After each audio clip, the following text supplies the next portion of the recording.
starting stream.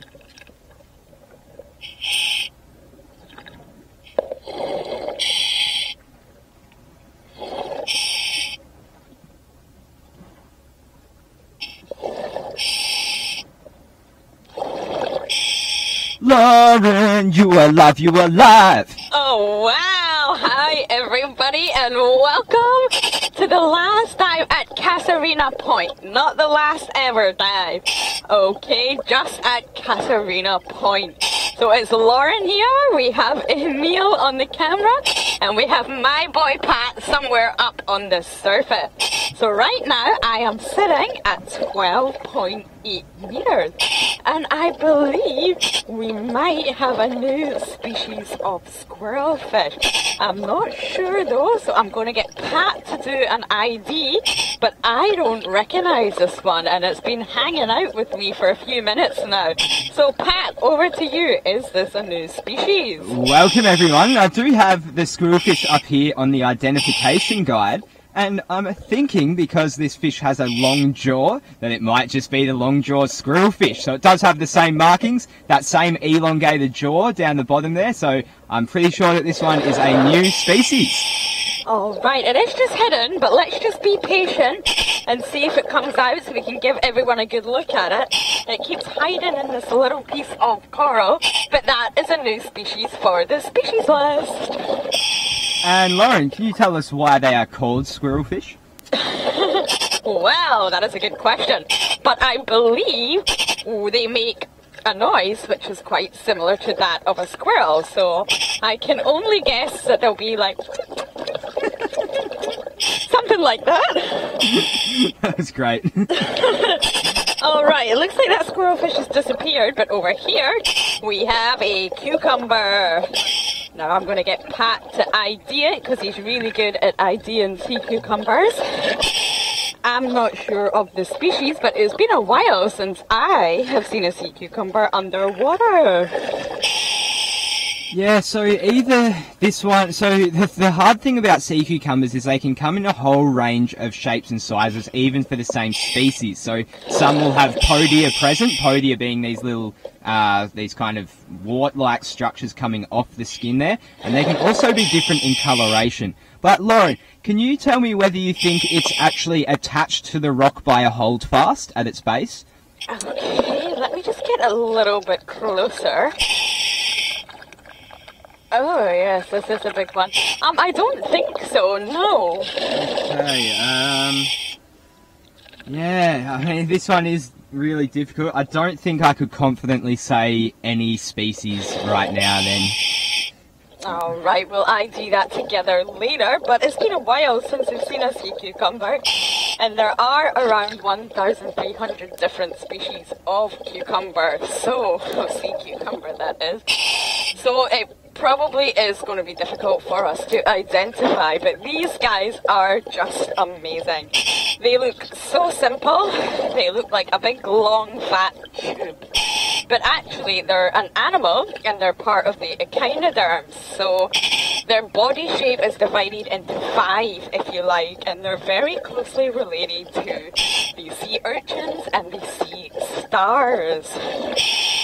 So I'm not sure what end Emil is looking at, but one end of the animal is the mouth and one end is the anus.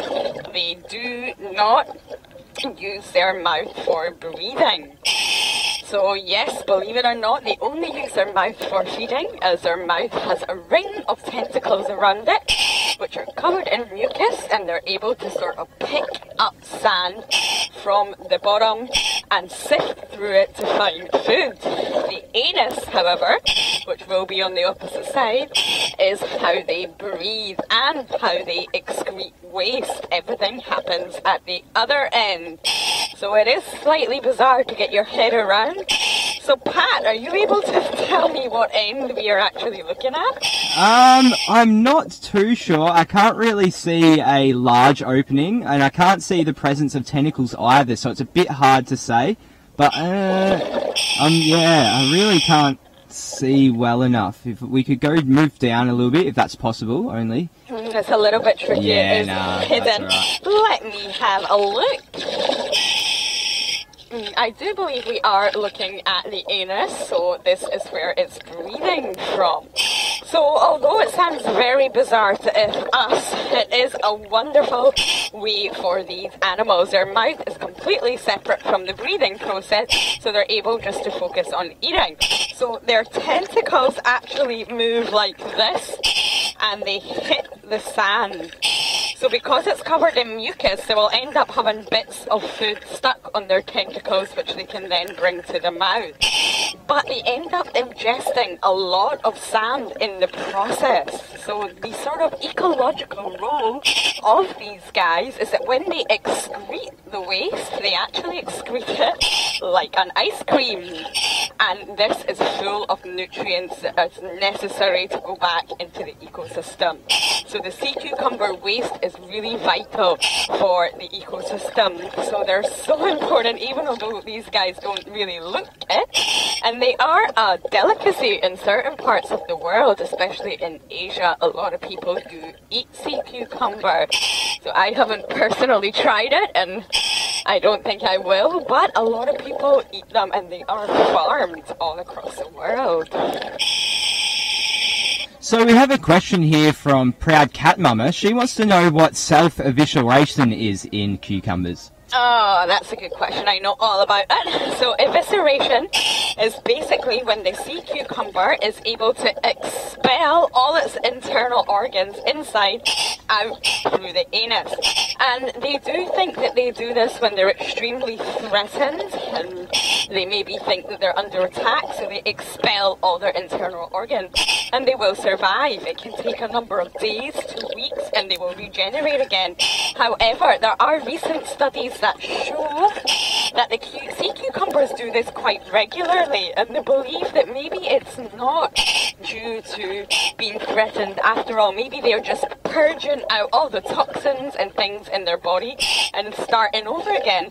So it's kind of like a cleanse, as a human would do, like a detox. They're starting to think that that's maybe what it is.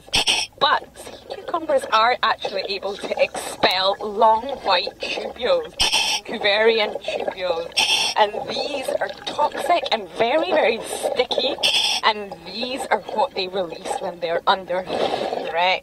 So they have lots of different weird and wonderful mechanisms for avoiding being eaten.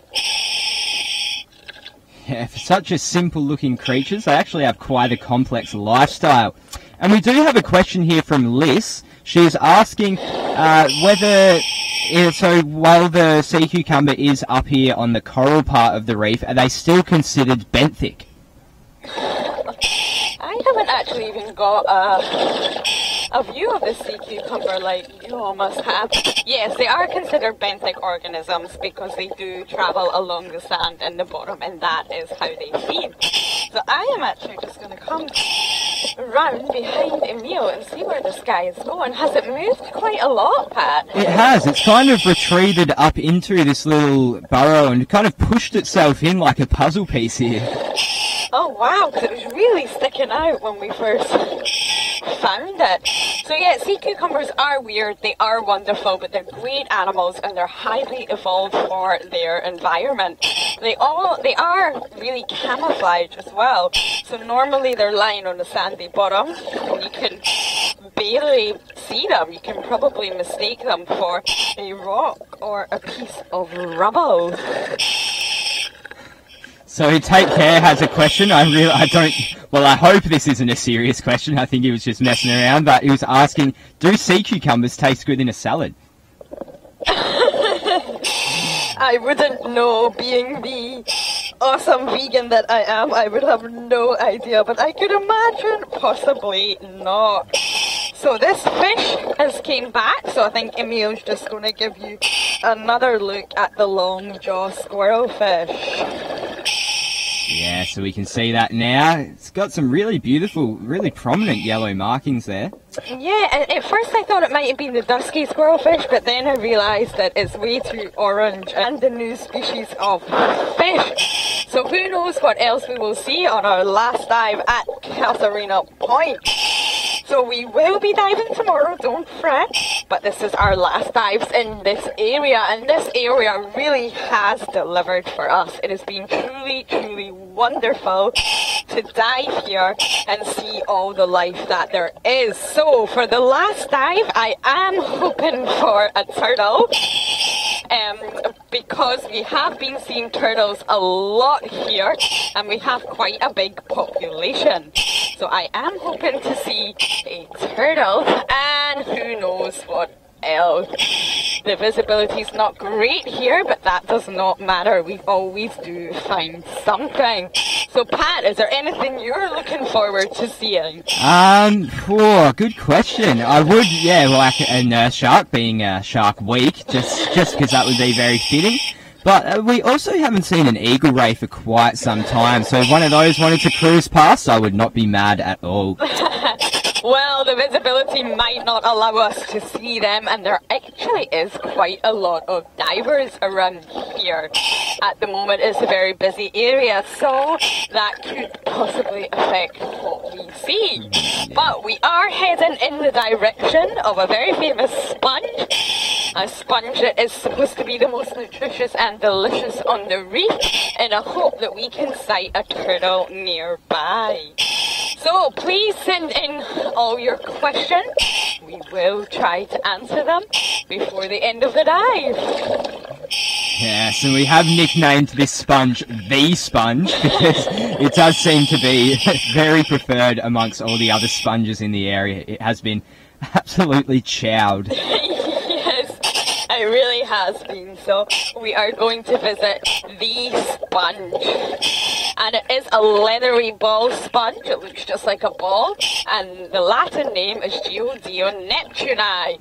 And the reason these turtles seem to love it so much is they actually are the most nutritious for the turtle. I did a little research into that. And they are crazy about them. So they do give the turtle the most nutrition. And they also have the most spicules. So they're the most spongy of the sponges, if that makes sense. So they have the most spicules, and that's why the turtles just love them. Oh, what is this guy doing? Oh, who is this guy? Let's take a look. Wow, it looks... Is that a snapper? It's hard to tell from the top. Yeah, I'm also looking from the top. It does look like a snapper, and it seems to have its mouth down right on the sand. I'm not sure what this guy is doing. Yeah, that's a very strange behaviour. I think it must have obviously been trying to scan through the sand maybe for some food. Yeah. I'm not sure it is a snapper, is it?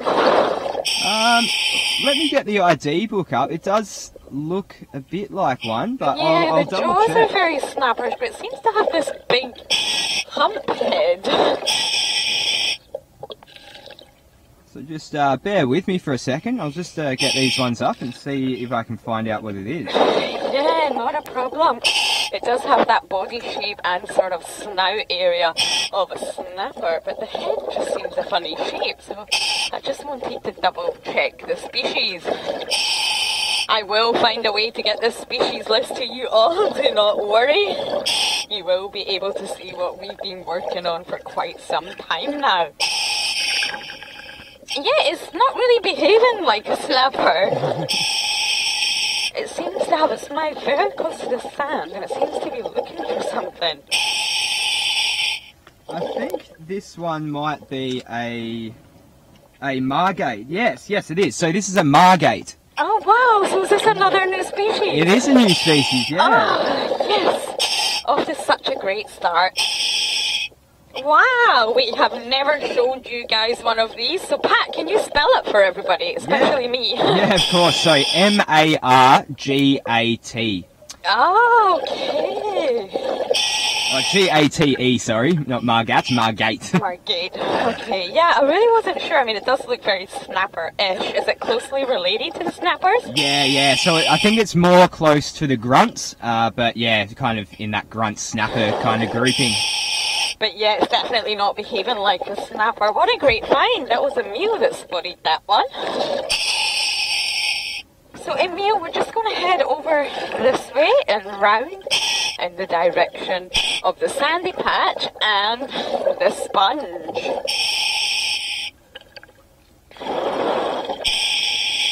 So we just have a quick question from Morag. She's asking how many different species do we have on our list now?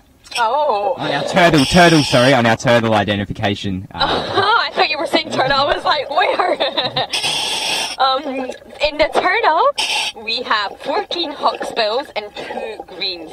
And unfortunately, 0 loggerheads. But the page is still there. So we will be expanding this and leaving it with the Grand Cayman for them to launch themselves. And actually, Pat and I both saw a tiny baby juvenile green turtle this morning, very shallow. I do hope to get that ID and add it into the database. So there's 14 hawksbills from different sites, not just from Casuarina Point.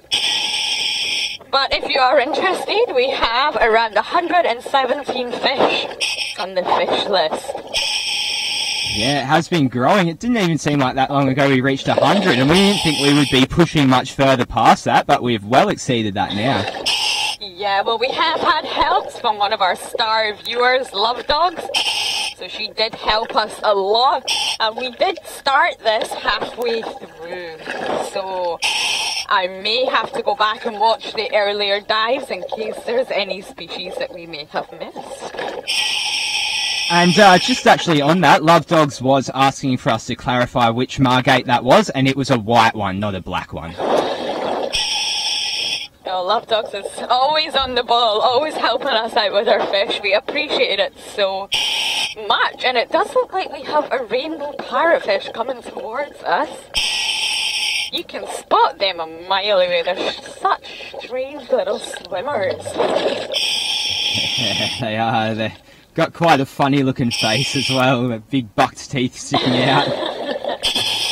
Yeah, but they are quite shy. I do find the other species of parrotfish around here, they come very close. They really don't seem bothered by human presence. But for some reason, the rainbow parrotfish is a little bit more cautious and a little bit more shy. And he is definitely off. So we are at the edge of the reef, which is at 11.5 meters. I can see this from my dive computer. And it's where the reef sort of stops and the sandy patch starts. And it's always a really good place to come because you can keep an eye on what's going on in the reef here, but you can also keep an eye on what's going on the sandy patch and the blue. If you are a diver and a snorkeler, it's always worth checking the blue. You never know what is going to swim past. And we are just slowly making our way to this famous sponge. There seems to be a lot of life around the sponge, so it's definitely worth checking out. But we're not quite there yet, so we're happy to answer any questions you may have en route. Yeah, so we actually do have one here from Lou, and she noticed that there was some little small mountain-like mounds on the gravel, not on the gravel patch, on the sand patch, and she was asking what they were. Oh, well, the sand mounds are most likely from lugworms. So they're actually worms that do produce these sand mounds, like little pyramids. So we're not close to the sand right now, so I'm not able to point one out. But I would imagine that is what you are referring to. So I'm pretty sure this is the Acropora that I came across the other day, but none of it is bleached. So unless there is a second colony, I'm not sure, but this colony is really healthy. I'm not sure if you're able to see how much this Acropora is actually thriving. This Acropora, it does seem like since we've been here, the numbers of Acropora have dramatically increased. We're seeing it in almost every area of the reef now. Yeah, and I just can't swim over it without mentioning it. It does seem very random. The sort of locations of the Acropora are very strange, and we do believe it is the efforts of a local conservation body who are trying to regenerate the coral. So Acropora, like this one here, is really fast growing, and it's very easy to regenerate. I used to do this in my previous job. It's very easy to work with, and it's important to have on the reefs. So we do believe that the Acropora species, and colonies were completely wiped out here for a while. So it's great to see that they're coming back. So they are the fastest growing, but they're also the first to be destroyed with any sort of environmental impact. So I just want to point something out here. I tried to show it the other day, but I don't think you could see it. If you look in between these two coral mounds, we have a huge sailor's eyeball. And this one I'm sure you'll be able to see. Yes, we can see that. So right in the middle there, that really silvery, big balloon-like structure almost is a sailor's eyeball. One of Lauren's favourite things down here. It is. I'm a bit of an algae geek for some unknown reason. I do love algae, and what you're looking at right now is actually a species of algae, but it's very special. It is called Ventricaria ventricosa, and it is one of the largest unicellular organisms in the whole world. And I've always known it to be a sailor's eyeball, but I do believe here in the Caribbean they call it a sea pearl, which is slightly nicer, I guess. But this one here is huge.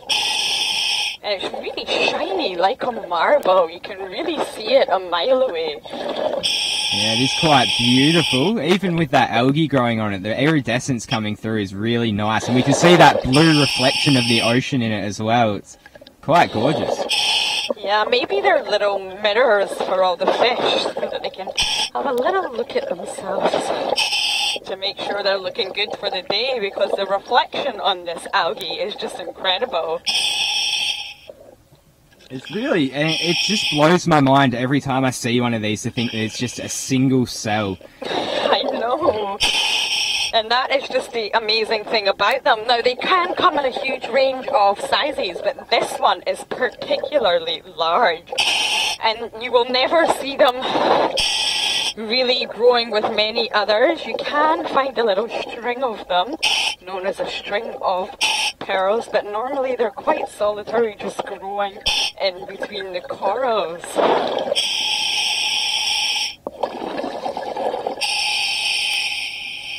Alright, so let's move on a little bit. We're going to come over this sort of peak in the reef and see what we can see. I can see the sponge a mile away. We'll head over to it, but it doesn't look like there is any turtles munching on it at the moment. So Margaret was actually asking about that sailor's eyeball. She was wondering whether the surface of it was hard like glass, I suppose because it looks like a mirror.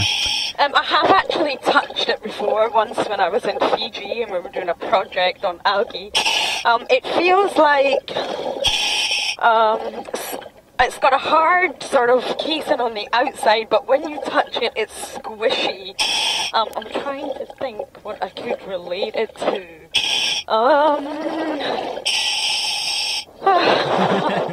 I'm underwater and it's just escaping me. But yes, the outside is hard, but not like glass. When you actually touch the whole eyeball, it's definitely squishy.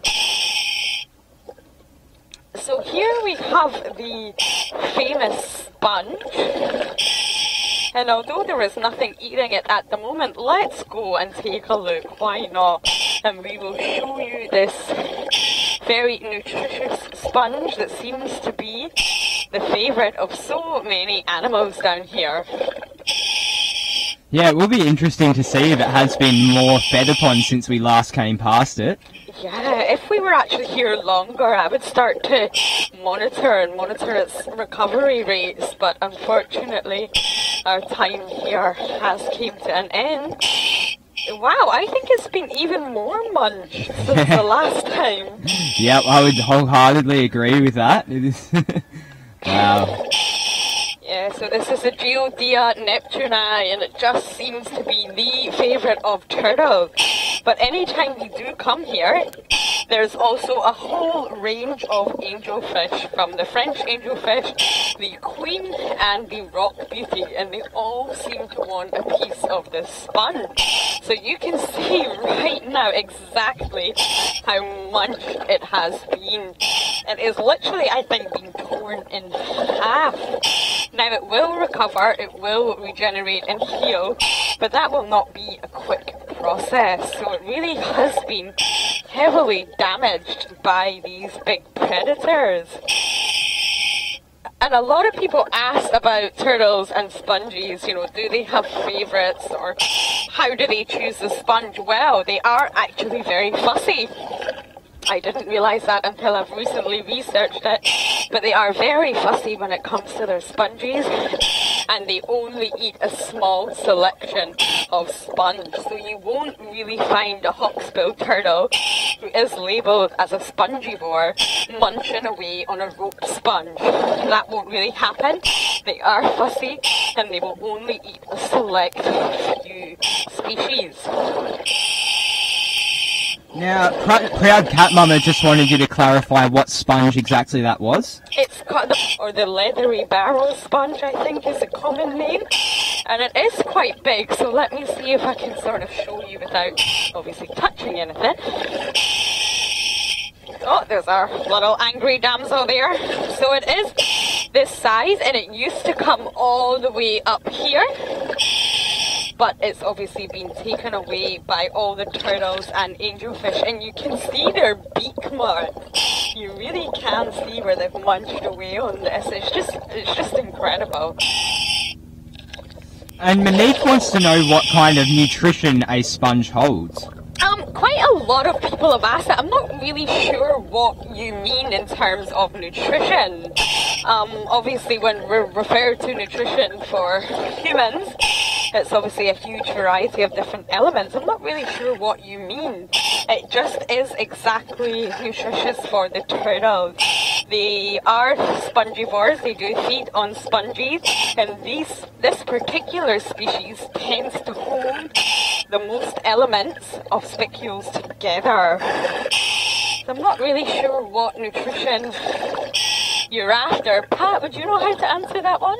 Yeah, I mean, I can't really say whether they've done many studies where they've actually done a caloric and macro and micronutrient analysis of sponges. So, yeah, that is a bit of a tricky one to answer. But there obviously is something in there that is benefiting the turtles and the angelfish and the butterfly fish. Yeah, they just love it. So we are going to leave that sponge now. We just wanted to check on it to see how it was doing and to see if anything was munching on it. The times that we have actually saw the turtles eating it have been in the morning. That's something else that I've noticed. By the time we get a little bit later in the day, nothing seems to be feeding on it. So Lauren, Take Care has a bit of a technical question. He wants to know whether you are whether you are breathing pure oxygen. Oh, I totally missed that. What was that? He wants to know whether there's pure oxygen in your tank or not. Pure oxygen, 100% no. We just have found a really interesting barracuda here. No, not 100%. That's not what's in scuba tank. Is it good here? Yeah, it looks really cool. So perhaps it's turned on to display that it wants to be cleaned. Yeah, I mean, I just spotted that. Now, it is quite small for a barracuda. It's definitely the great barracuda species, but it's quite small. And like Pat said, they turn on and off their colours. And this one is showing a really beautiful colour pattern. And I think he's trying to blend in with the sand. And most likely the reason Pat thought he was being cleaned is one, he's completely motionless right now. And that body angle, they've got their tail towards the sand and their head is pointing up. That is a real typical cleaning position. But you guys will be a lot closer than I am, so can you see any cleaning activity happening? No, I can't seem to see anything cleaning, so perhaps it is waiting for an ambush. Possibly. But normally when we see barracudas, they are cruising above us. They're always above our heads. And they're always just silver in colour. This one is quite unusual.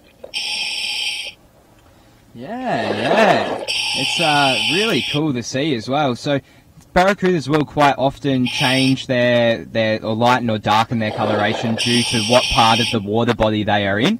So quite often if we see it right against the sand, it will be almost pure white. Yeah, it's amazing. You can almost think it's like a different species of fish at first. It just looks so different. Yeah, I do remember the first time we saw one with this colour pattern on diveLIVE. We were actually trying to identify it as a different species, but we did find out that it was just a normal great barracuda. Yeah, and great barracudas are fascinating. They're really solitary fish. You never see them in schools or grouping. They're always alone. And they do have quite a fearsome appearance with that sort of sharp snout and big teeth and jaws. But really, they're not dangerous to humans. They do have a bad reputation because they are attracted to shiny objects. So if someone, a diver or a snorkeler, does have maybe shiny jewellery or something that's causing a reflection underwater, these guys will be really curious and come and check them out. But like most things in the ocean, they're not after humans. It's often mistaken identity, or we are attacked because the animal feels so under threat by our presence. So the sort of movie Finding Nemo really portrayed barracudas as the bad guy, and that also had a negative effect on these animals, but they really aren't the bad guys. They're pretty awesome fish from what I would say. Yeah, I've only had really positive encounters with barracudas. A lot of people will not eat them though, even if they are put on a barbecue, because their flesh can actually contain a lot of toxins. So they're not advisable to eat on barbecues. And Ryan is asking about the barracudas. He wants to know, are they considered predators? Yes, Ryan, they absolutely are. They are high up on the food chain. They are predatory fish. And I mean, when you are looking and learning about fish, possibly for the first time or you're a beginner, body shape is really the key. So if you look at barracudas and the way that they're designed, they have that elongated body, very, very pointy, sharp mouth, and quite a sharp, forked tail. Now these features are all the features designed for sort of the need for speed, you know. They are particularly designed to be fast and be stealthy, and that is one of the ways when you're looking at fish that you do know that that is a big predator. Yeah, we can really tell a lot about a fish by looking at its mouth. So Lauren, we have both Proud Cat Mama and Marcia asking for an air check. Yes, I was just looking at my ear, and I can confirm I am on 100 bar. So me and the male are going to move on from this barracuda and just swim a little bit and see what else we can see. Now, while we are moving off, we're just circling back to the Sailor's Eyes Ball for another algae question, if you would like, Lauren. Go for it. So James is asking, since algae requires a certain amount of sunlight, roughly what is the deepest depth that algae can successfully grow? I'm not sure of the deepest depth. Oh, Emil is pointing something. Oh, okay. So I'm not sure of the deepest depth, but algae needs sunlight and so does coral. They both fundamentally need sunlight. So they say that the average depth that you will find both coral and algae will be as deep as the sunlight can penetrate. So that is between the surface and about 50 meters. But generally, you find the most sort of populations of these organisms between 1 and 30 meters. Yeah, and you will find some in very low lit zones down around 100 to 200 metres, but these reefs are very rare and it's a very special type of coral or algae. And so that's about 300 to 600 feet. Yeah, so we are going to keep swimming. just want to go a little bit shallower as I have reached half a tank. So is there any more questions there, Pat, while we're swimming? Let me just have a look through here and see what we've got.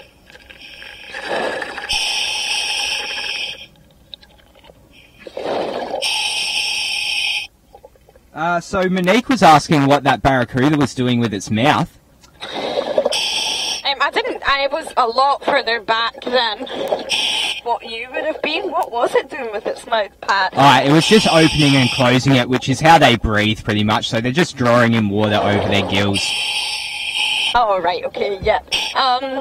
So we do believe it was being cleaned. I'm not sure if you guys saw any cleaners, but it definitely was in that cleaning position. And yeah, that's what it was doing with its mouth.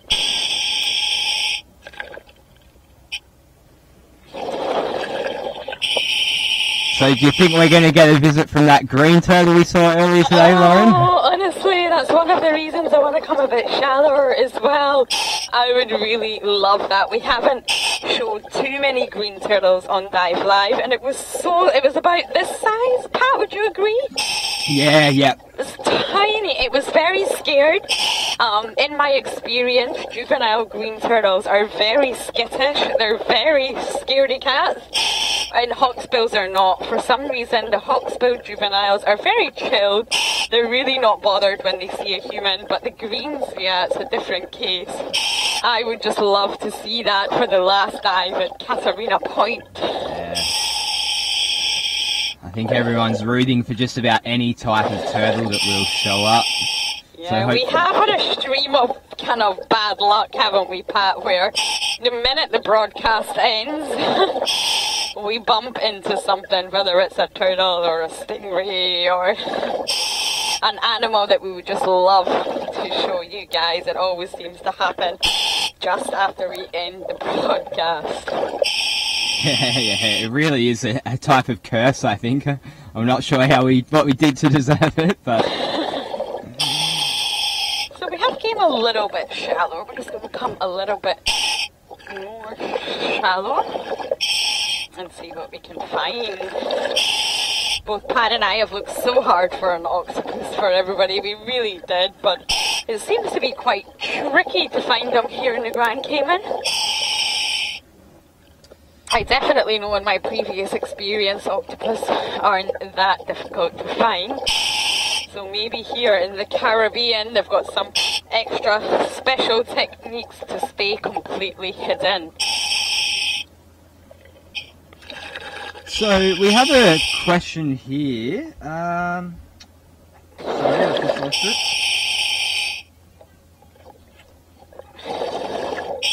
Yes. Sorry, I can't find who it was from. I will get the name in a second, but they were asking, do we get marine lichens here? Do we get what, sorry? Lichens. Can you spell that? Lichen. Oh, I don't know. Pat, do you know the answer to this one? Yeah, we do get it up here on the iron shore. So for anyone not really aware, lichen is a symbiotic interaction between fungi and algae usually, and they will form this kind of moss-like mat. So I don't think we get any on the reef. I may be wrong though. We may get some on the reef, but yeah, I have seen it here on the iron shore. Okay, we're definitely a lot shallower now. This is where I want to be after visiting this sponge. The colours should be a lot more beautiful too, because we are much closer to the surface. Yeah, we're really seeing those beautiful colours of the reef standing out there. And the beautiful red colours of that female parrotfish there. So quite often when we're a lot deeper, we lose that red colour because red is the first colour to be absorbed by seawater. So it's really nice to see vibrant red on fish. Yeah. I actually prefer to be shallower at the moment. I've gone through a stage of doing deeper dives, and for some reason I just prefer to be shallower at the minute, and Pat is right, the colours stand out a lot more. When you are doing your dive training, some girls with red nail polish, bright red nail polish, will be shocked to see that when they go a little bit deeper, they completely lose that red colour and their nails almost look black. Yeah, it is quite fascinating to watch. So if you ever are going diving, maybe take something red with you next time and just watch what happens as you get deeper. It's pretty incredible to see it happen before your eyes. It's tricky to be a cameraman though. So our cameramen do a great job of it, and very often we use red filters to put that red colour back in where it has gone missing.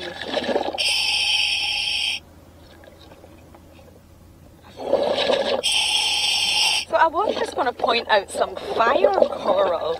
We did just swim over fire coral. So we talk about coral a lot, and we talk about algae a lot. So I'm going to show you what fire coral is. Now, I just swam over a patch, so let me find some more.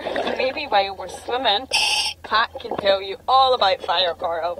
Yeah, so fire coral are actually really interesting. So they're not true stony corals, they are hydroids, which means that they have an alteration in generations. And all this means is that they kind of have two different life cycles, if you want to picture it that way, where the first life cycle will be attached and they will reproduce asexually. And this means that they'll pretty much just be cloning themselves until they grow to a big, nice colony size. Now, after this, they will then switch to another generation, in that they will release little jellyfish. That's right, little jellyfish that will contain sperm and eggs, depending on whether it's a male or a female. So this is a fire coral that we have right here. And you can kind of identify it. They normally say when you're looking out for fire coral, those white tips at the end, it's obviously an orangey beigey colour, and those white tips at the end are normally a key sort of feature to look for in fire coral. And like Pat said, they're not true corals. They do belong to the group Millipora, and these particular animals really do deliver a painful sting, and it is painful. I can vouch for that. Unfortunately, I have had many encounters with fire coral, and you would have to treat it carefully. Normally, I reach straight for the vinegar. Yes, that is a good treatment. Definitely better than what I was told to do, and we won't go any further into that. No, that is a good point. A lot of people do use urine. There is some papers that say urine doesn't work, but in all my experience in dealing with jellyfish things, not so much fire coral, which is a lot. I used to work in a region of the world that had a really high jellyfish concentration seasonally, and urine always worked. That always worked, and it was always my own, don't worry, but urine always worked for me. So it's a bit of a question mark, does it work, does it not? But if you do have any vinegar on hand, that definitely is the number one. So you shouldn't be embarrassed about that, Pat. I believe that it does work. Thank you for that. Well, I thought it worked for me as well. So we actually have a different growth form of the fire coral here. So they do have different growth forms. They have branching, and this one's more thick and kind of box-shaped. Yeah, this one's coral. So we have a question here, a bit of a random question, but a cool one from Take Care, asking what colour is fish blood? Yeah, that is random. It is red, just like ours. Sort of that deep red colour. I used to live in Maldives, and fishing is one of their favourite pastimes, their favourite hobbies to do, and fish blood is definitely red, but it is worth noting that both octopus and squid, they have bright blue blood, so their blood is composed slightly different.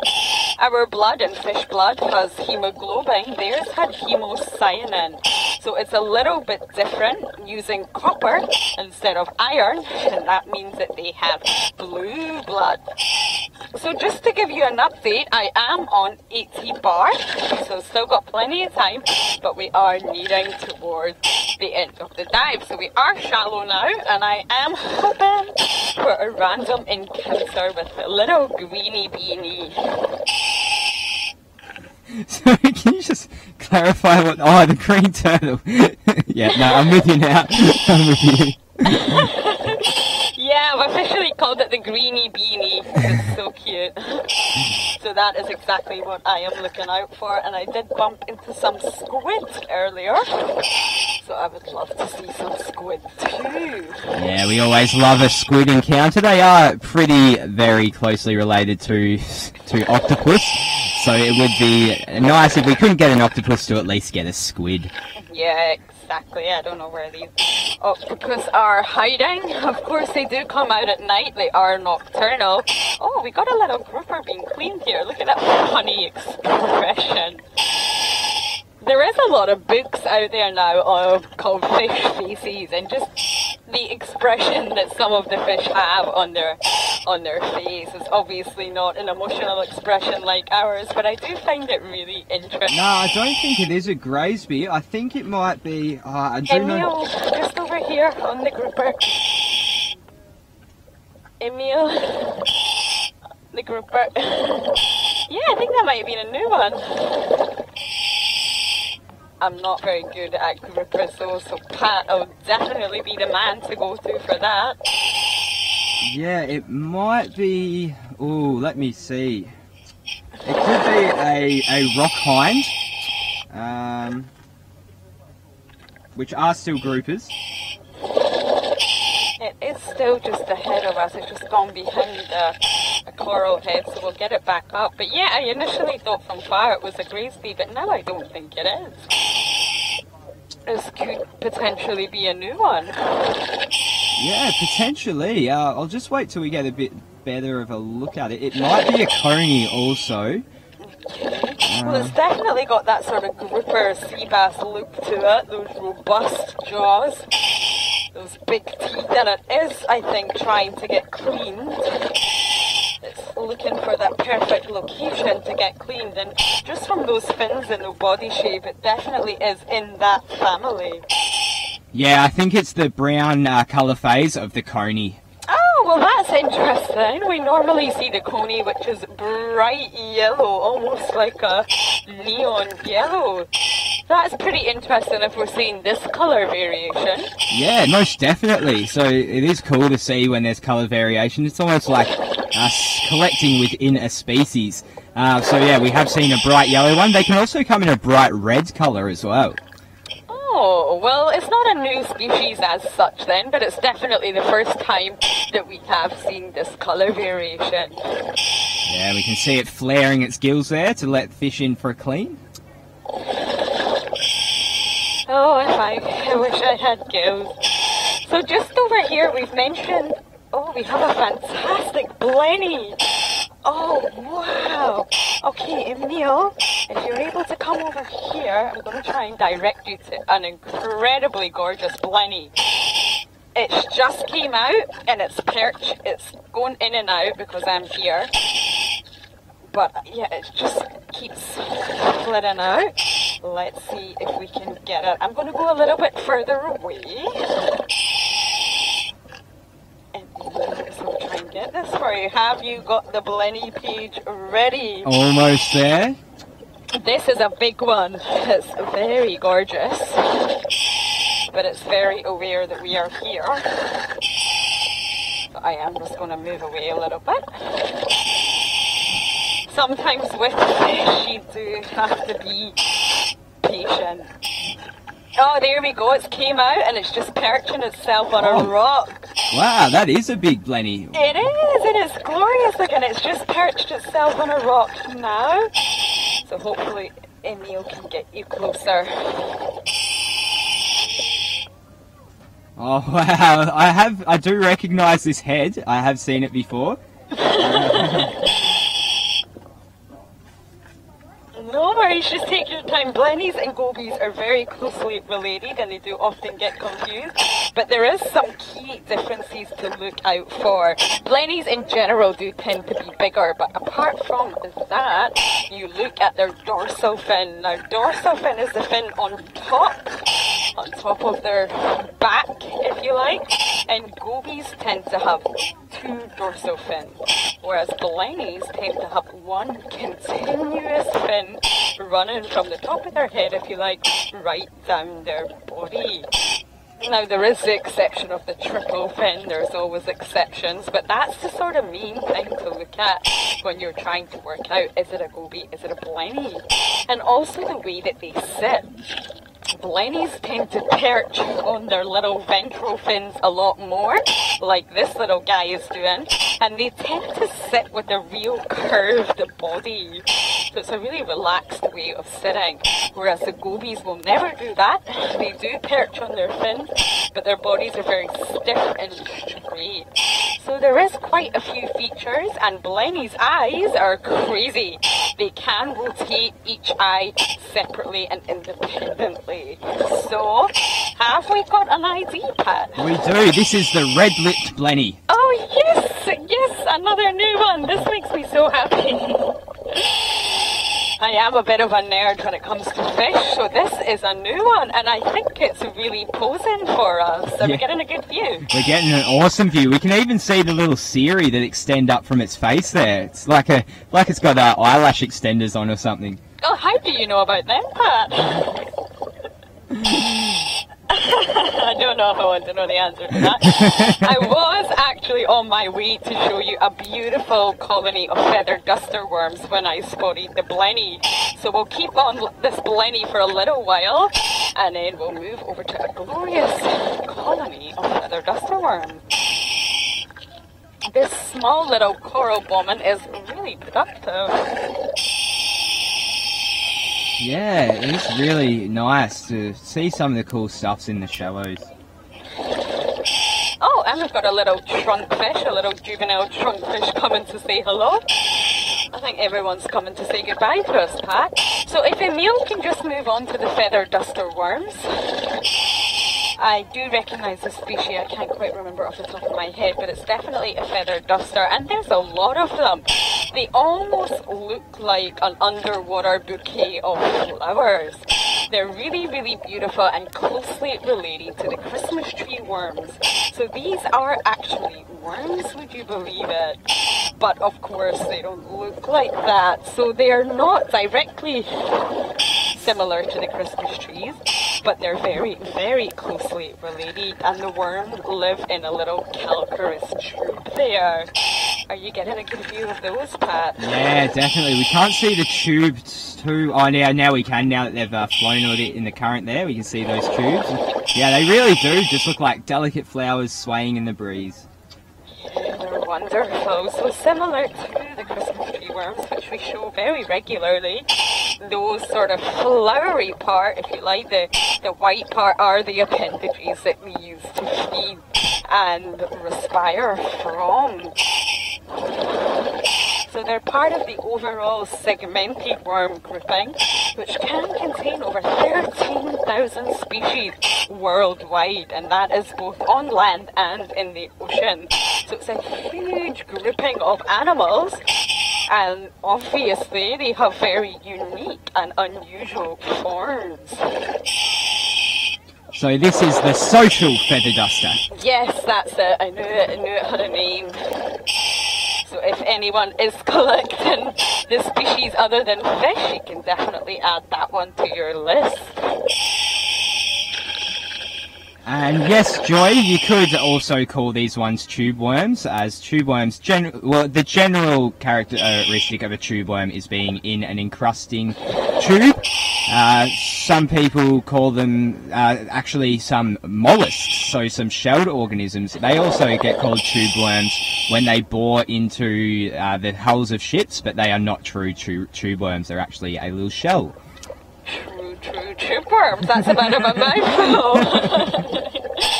Oh no, they're really, really beautiful, and I am only sitting at exactly 6 meters, so they're quite shallow. And the splennies keep darting about. I think it's enjoying the attention now.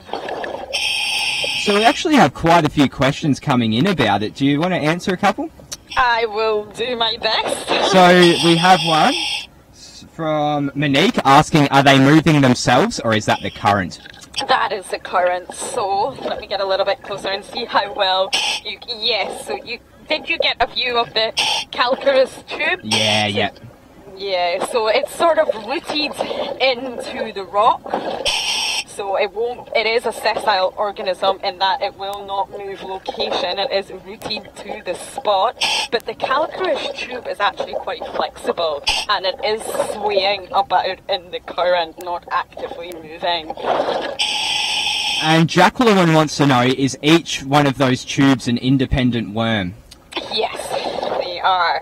I'm not sure why they sort of form a colony like this, but did you say they were called the social? Yeah. So that'll be where that name comes from. So they always do tend to be in groups, but they are individual worms. Not like the Christmas tree worm, which is why I'm guessing you're asking this, because when you see a Christmas tree worm, I'll try and see if I can find one, you see the two Christmas trees like sticking out, but it is just one animal, so these are different. Any other questions? I am approaching 60 bars, so we still do have a little bit of time, but we will be wrapping up soon. Yeah, so Joy wants to know, how do they reproduce? Oh, I believe they spawn. So similar to Christmas tree worms, they release their gametes into the water column. So they'll release both sperm and eggs, which will obviously meet into the water column, and that's exactly how they reproduce. In Christmas tree worms, there are separate sexes. So you can't tell by the naked eye, but there are the male Christmas tree worms and the female ones. I believe these feather duster worms are the exact same. Yeah. So I would assume that, yeah, they would both reproduce the same way. And then after they have successfully reproduced, the egg will then develop into a larvae. And the larvae will actually have to find a place first to settle, and then it will start to secrete its tube and start growing into the organism we were seeing just then. Yeah, and I do think that is the first time we've sort of really shown them. So it's been a dive of firsts, and we do have a Christmas tree in front of us. We won't focus on it too much, but just to highlight what I was saying, this is actually just one animal. So you can see the two Christmas tree pines sticking out there, but it is one animal. So it is different from the formation of the feather dusters. So any other questions, Pat, before I wrap up? Let me just have a quick look. No, so no more further questions that I can see right now. Alrighty, so it is all getting a bit emotional here, but this was the last day for both Pat and I diving at Casuarina Point, which has just been like a second home to us. Emil is very sad behind the camera right now as well. However, we are diving tomorrow, so please join us, but we will be diving off the boat and we have a few surprises in store for you. So once again, phase 1 is coming to an end, but it's all because of you guys that we've got this far. Most of you have been with us from the start, so you've seen how we've improved and how much we've learned, and it's just been the best thing in the world, connecting today, and it's at the usual times of 7 AM and 11 AM Grand Cayman time. So for now, that's me. I unfortunately have to go back to the surface, but I really do hope to see you tomorrow. So thank you, everyone. Yes, please do join us for our last day of phase 1 tomorrow. Get your mum, your dad, your family, your brothers, your sisters, your friends, and even your pets to come watch along. We'll see you then.